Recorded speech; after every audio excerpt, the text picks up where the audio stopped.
प्यारे बच्चों, I am Pinky Malik, lecture in economics. आज के इस लेक्चर में हम सामाजिक विज्ञान का मॉडल टेस्ट पेपर करेंगे। मॉडल टेस्ट पेपर काफ़ी इंपॉर्टेंट होते हैं क्योंकि एक तो आपको इससे आइडिया मिल जाता है कि आपका क्वेश्चन पेपर कैसे आएगा, साथ में आपको इम्पोर्टेंट क्वेश्चंस का भी पता चल जाता है कौन कौन से क्वेश्चन हैं वो इम्पोर्टेंट होते हैं। तो आज का लेक्चर शुरू करते हैं। सबसे पहले हम MCQ क्वेश्चन को करेंगे, शॉर्ट क्वेश्चन जो अधिकतम 20 मार्क्स के आपके क्वेश्चन पेपर में आएंगे। तो कर लेते हैं question number 1। Question number 1, economics history of India नामक पुस्तक किसने लिखी थी? तो जो आंसर होगा वो रमेश चंद्र दत्त है। हिस्ट्री ऑफ इंडिया जो पुस्तक है वो रमेश चंद्र दत्त द्वारा लिखी गई है। तो क्वेश्चन इस तरह भी पूछा जा सकता है, रमेश चंद्र दत्त द्वारा लिखी गई पुस्तक का नाम बताइए। तो आपको बताना है economics history of India. Question number 2, Aurobindo Ghosh एवं बारिंदर घोष पर कौन सा मुकदमा चलाया गया था? तो जो आंसर होगा वो बी होगा, अलीपुर षड्यंत्र केस है। क्वेश्चन इस तरह भी पूछा जा सकता है, अलीपुर षड्यंत्र केस का मुकदमा किस पर चलाया गया था? तो आपको नाम याद रख लेना चाहिए, अरविंदर घोष एवं बारिंदर घोष। क्वेश्चन नंबर 3, स्वतंत्रता भारत की स्वतंत्रता के पश्चात भी पांडिचेरी, माही, कालीकट, येनाम, चंद्रनगर जैसे स्थान किसके अधिकार में थे? यानी कि जब हम आज़ाद हो चुके थे उसके बाद भी ये जो एरिया है, ये जो जगह है, इन पर किसका अधिकार था? तो इन पर जो अधिकार था वो फ्रांस का था।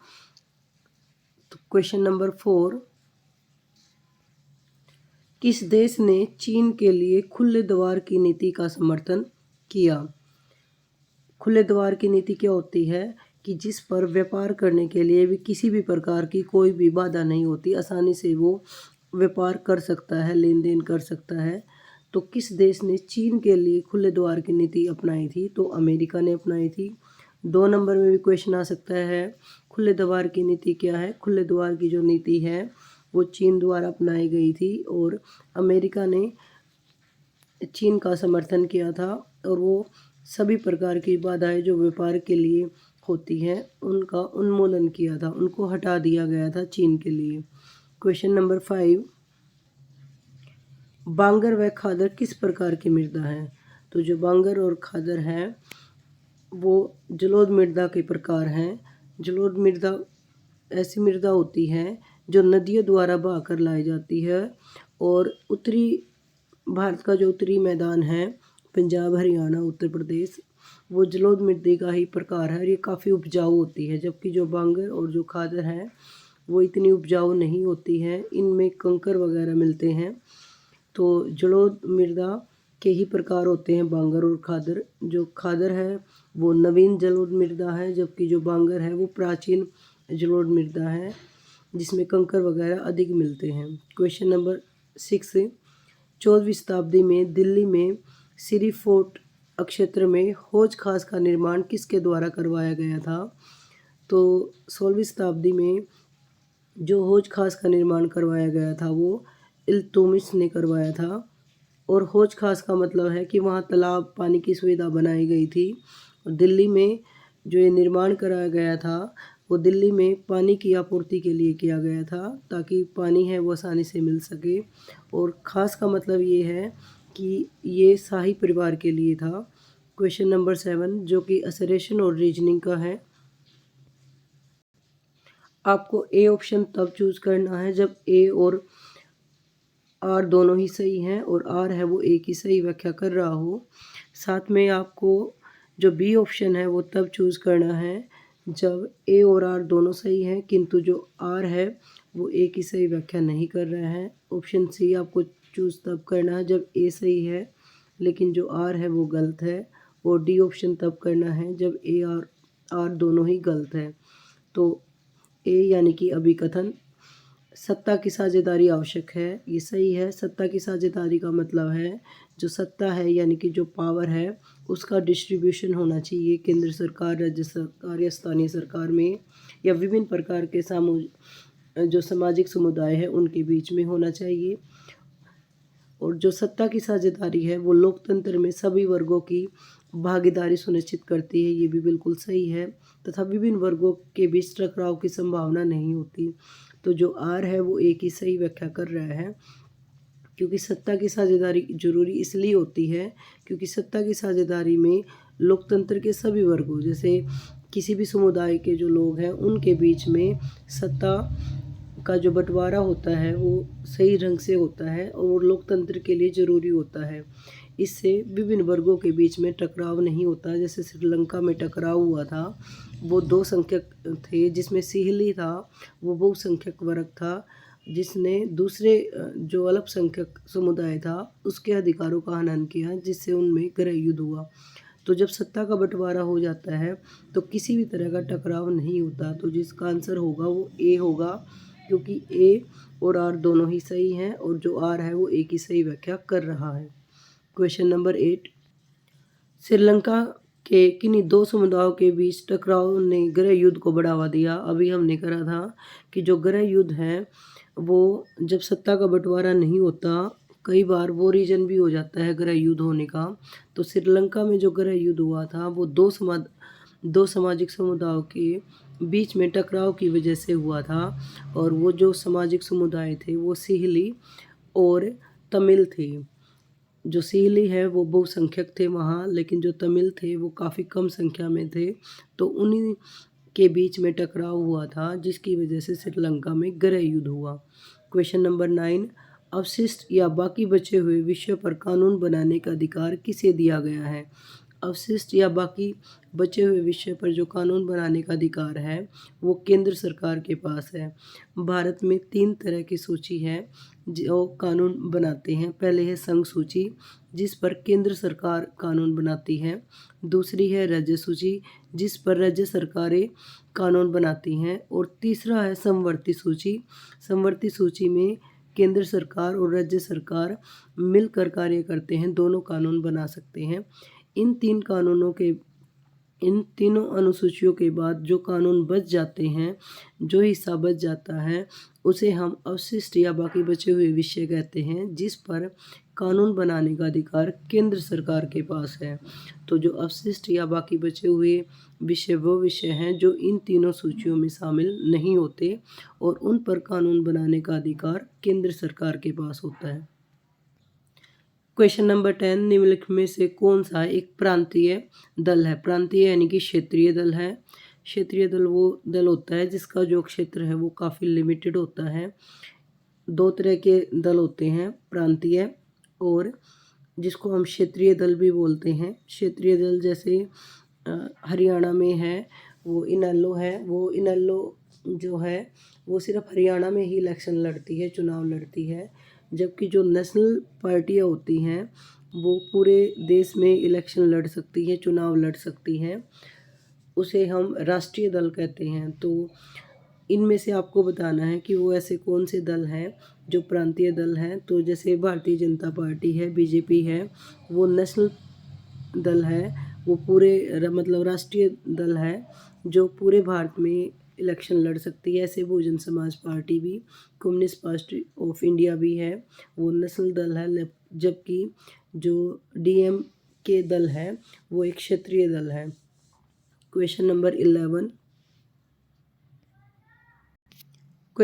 11, असरेशन और रीजनिंग का क्वेश्चन है। जैसे हमने अभी 7 क्वेश्चन किया था तो उसी तरह का क्वेश्चन है। तो जो ये असरेशन और रीजनिंग का क्वेश्चन है वो इको से रिलेटिव है। असरेशन प्राथमिक, द्वितीयक और तृतीयक अक्षेत्र परस्पर निर्भर है, ये बिल्कुल सही है। जो प्राथमिक अक्षेत्र और द्वितीयक अक्षेत्र, तृतीयक अक्षेत्र है, तीनों मिलकर कार्य करते हैं। प्राथमिक अक्षेत्र को हम कृषि अक्षेत्र भी कहते हैं, क्योंकि इसमें कृषि से रिलेटेड उन संसाधनों का प्रयोग किया जाता है जो प्राकृतिक होते हैं। जैसे कृषि है, खनन, उत्खनन है, पशुपालन भी इसी में शामिल होता है। द्वितीयक क्षेत्र है, इसको हम विनिर्माण क्षेत्र भी कहते हैं, क्योंकि इसमें वस्तुओं का निर्माण होता है। द्वितीयक क्षेत्र को हम विनिर्माण क्षेत्र या औद्योगिक क्षेत्र भी बोलते हैं, क्योंकि इसमें वस्तुओं का निर्माण किया जाता है। जबकि जो तृतीयक क्षेत्र है वो सेवाओं का निर्माण करता है। इसमें यातायात आते हैं आपके, और अन्य सेवाएं आती हैं जैसे संचार की, टेलीफोन वगैरह, और ये प्राथमिक क्षेत्र और तृतीयक क्षेत्र की मदद करता है। और आर की बात करें, कारण की बात, तृतीय क्षेत्र में वस्तुओं का उत्पादन नहीं होता, ये बिल्कुल सही है। जो तृतीय क्षेत्र है उसको हम सेवा क्षेत्र कहते हैं और इसमें वस्तुओं का निर्माण नहीं होता, सेवाओं का निर्माण होता है। इस तरह जो ए है वो भी सही है और जो आर है वे भी सही है, लेकिन जो आर है वो ए की सही व्याख्या नहीं कर रहा है, इसलिए जो आंसर होगा वो बी सही होगा। क्वेश्चन नंबर 12, प्रति व्यक्ति आय को कहा जाता है? प्रति व्यक्ति आय होती है राष्ट्रीय आय डिवाइड में जनसंख्या। किसी भी देश की जो भी राष्ट्रीय आय होती है उसको जब हम जनसंख्या से डिवाइड करते हैं तो वो हमारी प्रति व्यक्ति आय कहलाती है, किसी भी देश की प्रति व्यक्ति आय कहलाती है। और प्रति व्यक्ति आय को हम औसत आय भी कहते हैं, तो जो आंसर होगा वो ए सही होगा, औसत आय। राष्ट्रीय आय किसी एक देश की राष्ट्रीय आय एक लेखा वर्ष में जितनी भी वस्तु और सेवाओं का निर्माण हुआ है जब उनके हम बाजार के मूल्य को जोड़ देते हैं तो वो हमारी राष्ट्रीय आय यानी कि जीडीपी कहलाती है। जबकि जो मासिक आय है वो एक माह के अंदर जो आपको आय मिलती है वो मासिक आय होती है और वार्षिक आय होती है, एक साल के अंदर जो आपकी आय होती है वो वार्षिक आय होती है। तो जो प्रति व्यक्ति आय का जो दूसरा नाम है वो औसत आय है। क्वेश्चन नंबर 13, सेवा क्षेत्र का अन्य नाम क्या है? तो सेवा क्षेत्र को किस नाम से जाना जाता है? अभी हमने करा था जो तृतीय क्षेत्र है उसमें सेवाओं का निर्माण होता है तो इसलिए उसे हम सेवा क्षेत्र कहते हैं। तो जो तृतीय क्षेत्र है वो सेवा क्षेत्र कहलाता है। क्वेश्चन नंबर 14, असंगठित क्षेत्र की विशेषता बताइए। असंगठित क्षेत्र वह क्षेत्र होता है जिसमें नियम उपनियमों का सही तरह से पालन नहीं होता, जो रोज़गार है वो आपका सुरक्षित नहीं होता, आपको कम वेतन मिलता है। तो तीनों ही इसके अंदर विशेषता होती हैं, नियमों व उपनियमों का पालन नहीं होता, रोज़गार है आपका सुरक्षित नहीं है। यहाँ रोज़गार सुरक्षित होने का अभिप्राय ये है जो आपको जॉब मिली है उसकी श्योरिटी नहीं है कि आप लाइफ टाइम उसी जॉब पे होगे। आप आज आपके पास जॉब है, हो सकता है कल आपके पास वो जॉब ना हो। जबकि जो संगठित क्षेत्र होता है, ऑर्गेनाइज क्षेत्र होता है, उसमें आपको जॉब सिक्योरिटी मिलती है, आप पर्टिकुलर एज से पहले रिटायर नहीं होते, आपके पास जॉब की सिक्योरिटी होती है, वेतन अच्छा मिलता है आपको संगठित क्षेत्र में, जबकि असंगठित क्षेत्र में कम वेतन मिलता है। तो जो आंसर होगा वो डी होगा, उपरोक्त सभी। कई बार संगठित क्षेत्र और असंगठित क्षेत्र में अंतर आता है तो आपको यही याद करना है। संगठित क्षेत्र के जो नियम होते हैं वो पक्के होते हैं, यानी कि नियमों का उपनियमों का पालन किया जाता है, जबकि असंगठित क्षेत्र में नियमों का पालन नहीं किया जाता है। दूसरा, संगठित क्षेत्र में रोजगार आपका सुरक्षित होता है, जबकि असंगठित क्षेत्र में रोजगार सुरक्षित नहीं होता है। तीसरा, संगठित क्षेत्र में जो वेतन होता है वो उचित होता है, उचित प्राप्त करने वाले जो भी प्रोफेशनल होते हैं वो संगठित क्षेत्र में शामिल होते हैं।